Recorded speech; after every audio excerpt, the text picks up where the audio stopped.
No one revealed this about Jordan, but I will. Bilal explains that Brazier was originally managed by Will's longtime associate Charlie Mack, which led to Will taking an interest in him. Initially, everything seemed normal. But then Brazier reportedly changed, becoming restless, reckless, and spiraling into destructive behavior. Bilal says no one could understand why, until he learned something he was never meant to hear. There's no way you can convince me he wasn't there. Thanks, Dan. David, obviously you said it was a happy day for you today, but well, tell me why you thought it was say it was a happy day for me. I said it was a great day for Michael because he's done extraordinary things for our game. He still want to be Mike. Mike do not want to be your friend, Isaiah. I'm telling you for the 5th time. He do not want to be your friend. You know, stay on ESPN, keep talking on TNT. Oh, Mike's just, now you're trying to say everybody better than Mike. It's okay. You not better than Mike. This rivalry didn't start on national TV. It didn't start in the playoffs. It started years earlier, quietly, emotionally, and painfully. Picture the mid-1980s. Detroit is a war zone on the court. No glamour. No smiles. Just fists, elbows, and survival.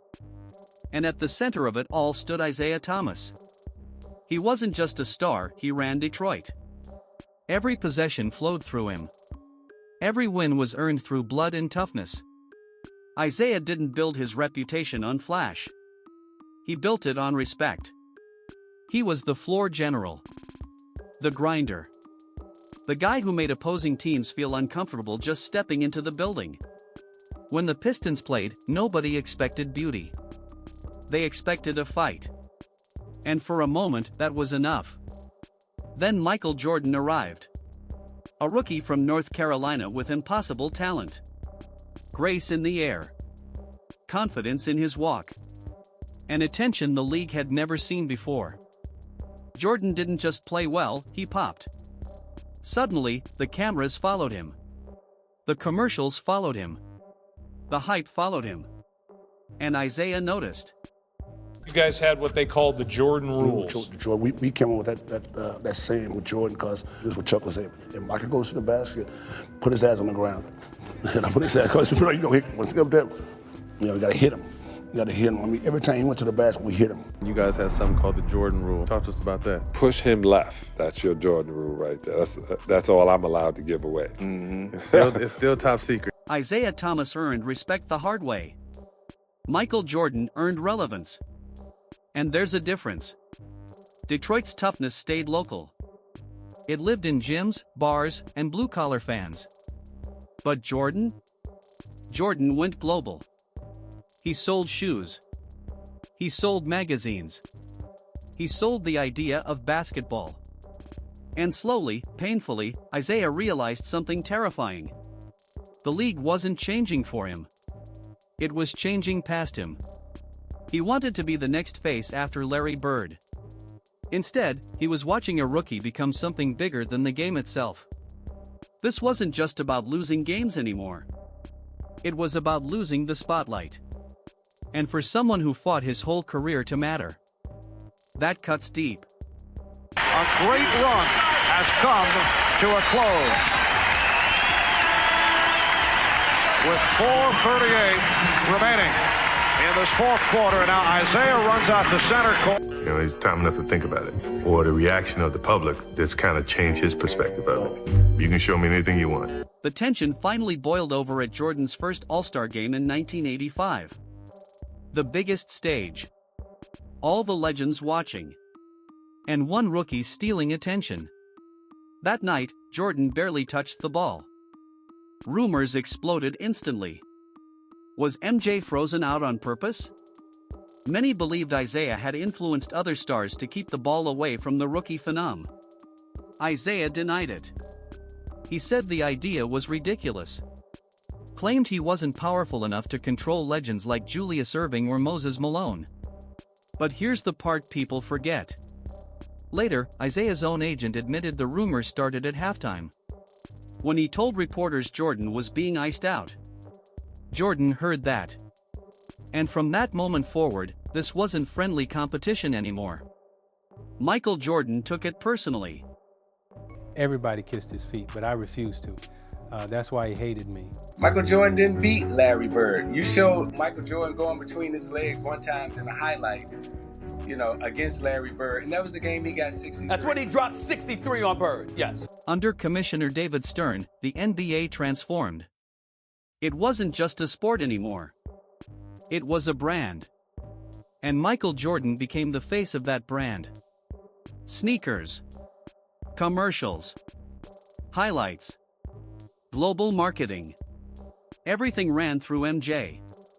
Even Stern later admitted that when Jordan retired in 1993, the league felt the hit immediately. Now imagine being Isaiah Thomas. Thinking the crown was yours. Only to watch the world crown someone else. Someone younger. Someone flashier. Someone impossible to ignore. And here's the twist that made it sting even more. Isaiah was a Chicago native. Watching Michael Jordan take over Chicago.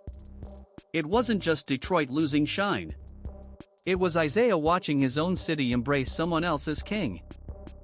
Just head to head, I was dominant over him. When our teams met, when you go back and you look at until 91, when I basically had career-ending wrist surgery, my record against him and his team, it really was a competition there. I find that comment there just hating. I've never seen this guy embrace or thank Michael Jordan for what he's done for the game. Underneath the Pistons' bravado, there was fear. Fear of fading out. Fear of being replaced. Fear of being forgotten. That fear turned into obsession. When Jordan dropped 59 points on Detroit in April 1988, something snapped. This wasn't about defense anymore.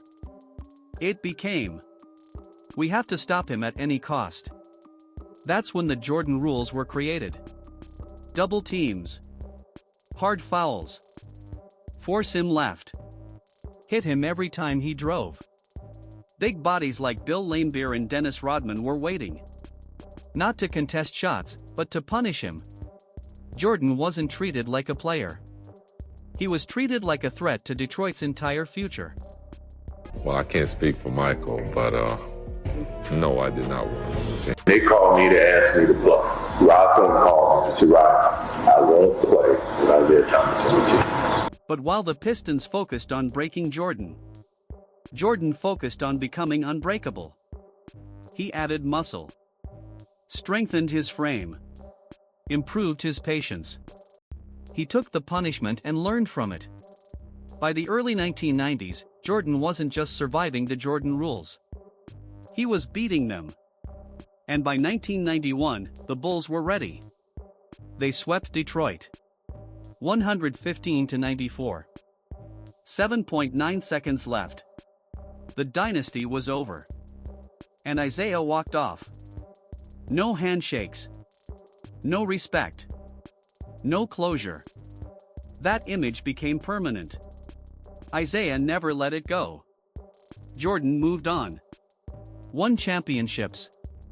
Built a legacy. Isaiah stayed angry. Years later, he was still downplaying Jordan's greatness. Still claiming dominance. Still rewriting history. Then came the Dream Team. Every legend invited. Except Isaiah. Official excuse? Team chemistry. Real reason?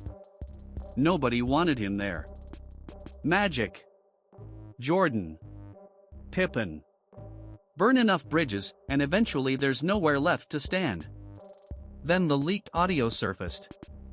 Jordan allegedly telling Rod Thorne he wouldn't play if Isaiah was selected. That wasn't rumor. That was conceit. By 2020, Jordan's legacy was untouchable. Then The Last Dance aired.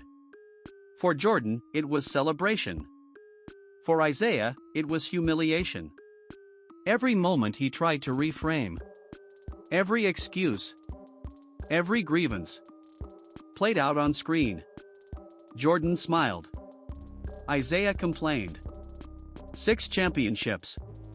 6 finals MVPs. 5 regular season MVPs. The resume didn't argue back. It spoke.